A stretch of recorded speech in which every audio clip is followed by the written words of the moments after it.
大家好，我們在新聞中經常聽到那些挪用他人資金或非法佔有他人財產、毀掉自己一生的人的故事。那些苦澀的故事，他們想着這點沒關係，只需藏一會兒就好。走上了岔路，結果像回旋鏢一樣反彈回來，將他們的整個生命置於險境。聖經在列王紀下5、20至27節展示了選擇捷徑的貪婪要付出多麼可怕的代價。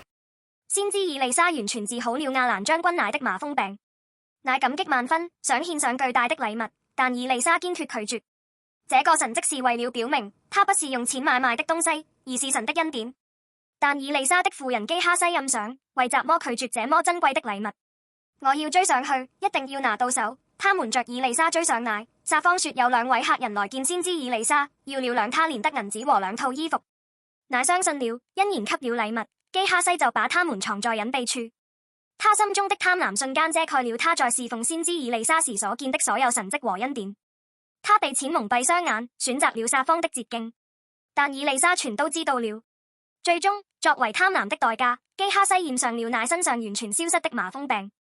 他播下了貪婪的種子，結出的果子就是麻風病的可怕審判。他以為是捷徑的路，其實是通往毀滅的懸崖。許多人陷入無數貪婪的誘惑中，想要更快成功，比別人擁有更多，想走竅門或捷徑的時刻，覬覦他人物品，就如同基哈西選擇的那個捷徑。那一刻可能甜蜜，但神說貪婪是一種可怕的咒詛，像麻風病一樣腐蝕我們的靈魂，讓整個生命生病。幸運的是，我們有一個擺脫貪婪咒詛的唯一道路，那就是耶穌基督。聖經告訴我們，不僅是我們的貪婪，所有罪的結果就像擊中基哈西的麻風病一樣，是永恆的死亡。像我們無法自行潔淨的麻風病，我們無法自行洗淨貪婪和罪惡。但耶穌來到這地，為擔當我們應得的罪咒，像那麻風病一樣的代價，在我們代位。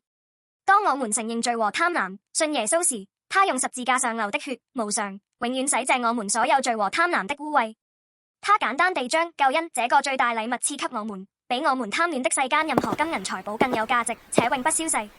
願我們與以為我們付清一切代價的耶穌基督一同走真道路，這條路是唯一戰勝一切貪婪，賜我們永生的道路。